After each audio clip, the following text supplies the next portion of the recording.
বাসা বাড়ির কামাল দেখিয়েছে, কেউ পশু পাখির ভাষা বুঝতে পারতেন, কিন্তু তোমাকে আমি নবী বলে মানবো, কেমন করে মানবো? তোমার কাছে একটা পরীক্ষা করতে চাই। কি পরীক্ষা?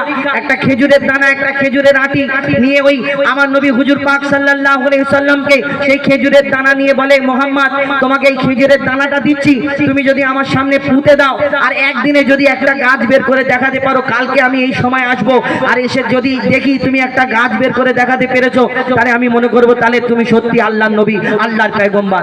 আর যখন এই কথা শুনে আমার নবী বলে, ওই ইহুদি ভাই শোনো শোনো, তোমার সামনে এই খেজুরের দানা এইখানে পুঁতে দিচ্ছি, কিন্তু কালকে তুমি এইখানে আসবে, শুধু একটা গাছ নয়, তুমি গাছ দেখার শখ করেছো, আল্লাহর ইচ্ছা সেই গাছ থেকে ওই খেজুর হবে, ফল হবে, সেই খেজুর তোমাকে খাওয়াবো। ইহুদি চিন্তা করে ইম্পসিবল, এটা তো সম্ভব নয়, একদিনে গাছ হবে আবার খেজুর হবে। আবার ইহুদি চিন্তা করে, ওই ইহুদির সাথী যারা ছিল সেই ইহুদিকে বলছে, ওই ইহুদি মুহাম্মদ আসমানের চাঁদকে টুকরা করে দেখাতে পারে, জমিনের পাথরকে কলমা পড়াতে পারে, তুমি যে মুহাম্মদকে পরীক্ষা করেছো ওটা হয়ে যেতে পারে। ইহুদি চিন্তায় পড়ে যায়, তাহলে আমাকে তো মুসলমান হয়ে যেতে হবে। ইহুদি সেদিন কি করে আর কি ঘটনা হয়, এই বিনা দানার খেজুর হলো কোথা থেকে, কবি ছন্দের মাধ্যমে সেই সম্পর্কে আরো কি লিখছে দেখো। এক খেজুর দানা নিয়ে এক ইহুদি নবীর কাছে কয়, এক খেজুর দানা নিয়ে এক ইহুদি নবীর কাছে কয়, বলে তোমায় নবী এই দেখতে যদি একদিনে গাছ হয়, তোমায় নবী মেনে নেব এই দানাতে যদি একদিনে গাছ হয়। আর সেই দানা নিয়ে নবী আমার মাটিতে পুঁতে হাসে, সেই দানা নিয়ে নবী আমার মাটিতে পুঁতে হাসে, বলে এই দানার ফল খাবে গোকাল ইহুদি তুমি এসে, এই দানার ফল খাবে গোকাল ইহুদি তুমি এসে। আর ভাবে ইহুদি সত্যি যদি এই দানাতে গাছ হয়ে যায়, সেই ভয়েতে গভীর রাতে ইহুদি দানা চুরি করে তুলে নেয়। ইহুদি ভাবে সত্যি যদি গাছ হয়ে যায়, তাহলে তো আমাকে তো মুহাম্মাদের কাছে কলমা পড়তে হবে, আমার ইজ্জত চলে যাবে।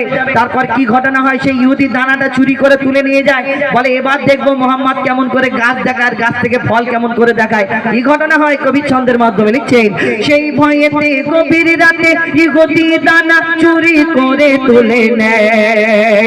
পরের দিনে সেই ইহুদি নবীর সাথে গাছ দেখতে যায়, পরের দিনে সেই ইহুদি নবীর সাথে গাছ দেখতে যায়, গিয়ে দেখে সেটাই গাছ হয়ে ফল ভরে রয়। নবী তাকে নিজের হাতে সে গাছের খেজুর খেতে দেয়, আর সেই খেজুর খেয়ে বলে ইহুদি এর দানা কোথায়? আবার ইহুদি প্রশ্ন করে, মোহাম্মদ শেষ প্রশ্ন, আর প্রশ্ন করবো না, তোমার ওই খেজুর গাছ থেকে তুমি খেজুরটা দিলে, সব ঠিক আছে, খেজুরটা খেলাম, কিন্তু খেজুরের মধ্যে দানা নেই কেন? সব খেজুরের মধ্যে যদি দানা থাকে, সব খেজুরের মধ্যে দানা আছে, কিন্তু তুমি যে খেজুর দিলে এই খেজুরের মধ্যে দানা নেই। তখন আমার নবী হুজুর পাক সাল্লাল্লাহু আলাইহি সাল্লাম দোয়ারের নবী, মায়ার নবী ছিলেন, তিনি যদি বলতেন যে ওই ইহুদি তুমি এই খেজুরের দানাটা তুমি চুরি করেছো, তাহলে তার মনে কষ্ট হবে। আমার নবী কারণ মনে কোনোদিন কষ্ট দিতেন না। তো সেই আমার নবী তাকে কি উত্তর দেয়, আর কবি ছন্দের মাধ্যমে সেই সম্পর্কে আর কি লিখছে দেখো। সেই খেজুর খেয়ে বলে ইহুদি এর দানা কোথায়? নবী বলে যে গাছের দানা রাতে চুরি হয়ে যায়, সেই বিনা দানার গাছের খেজুরে দানা কি আর হয়?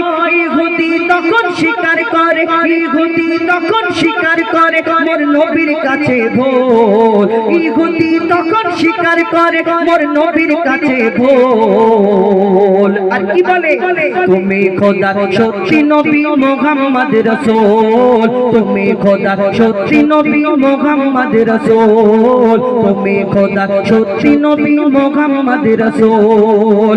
মা আমিনার গলায় দেখো দোলে মিমির ফুল, দুনিয়া ঘুরে পাবে না গো যাহার সমতল। মা আমিনার গলায় দেখো দোলে মিমির ফুল, দুনিয়া ঘুরে পাবে না গো যাহার সমতল।